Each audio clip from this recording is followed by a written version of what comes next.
यह एक प्रसिद्ध कहानी है जो हाथी और ऊंट के बीच की अलग अलग खूबियों को दिखाती है। एक समय की बात है, एक हाथी और एक ऊंट साथ साथ रेगिस्तान में यात्रा कर रहे थे। हाथी, जो बड़ा और भारी था, गर्म और सूखी रेत में चलने में बहुत मुश्किल महसूस कर रहा था। वहीं ऊंट, जिसकी लंबी टांगे और मजबूत पंजे थे, बड़ी आसानी से रेत पर चल रहा था। चलते हुए हाथी ने शिकायत की, यह रेगिस्तान बहुत कठिन है, गर्मी बहुत है और मेरे पैरों में दर्द हो रहा है। मैं नहीं समझता कि तुम कैसे यहाँ आराम से चल पा रहे हो। ऊंट मुस्कुराते हुए बोला, मैं इस वातावरण के लिए बना हूँ। मेरे पैरों की बनावट रेत में चलने के लिए सही है और मेरा शरीर कम पानी में भी जिंदा रह सकता है।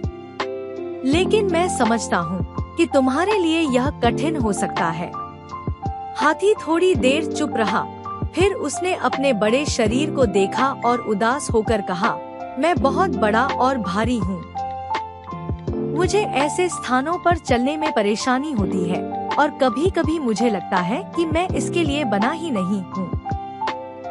ऊंट ने मृदु स्वर में कहा, हम दोनों अलग अलग हैं और दोनों की खूबियाँ अलग हैं। मैं रेगिस्तान के लिए बना हूँ, जबकि तुम जंगलों और घास के मैदानों के लिए। तुम बहुत मजबूत हो और तुम्हारे पास ऐसे कौशल हैं जो मैं नहीं कर सकता। इस प्रकार दोनों ने एक दूसरे की विशेषताओं को समझा और एक दूसरे की कड़ी मेहनत का सम्मान किया।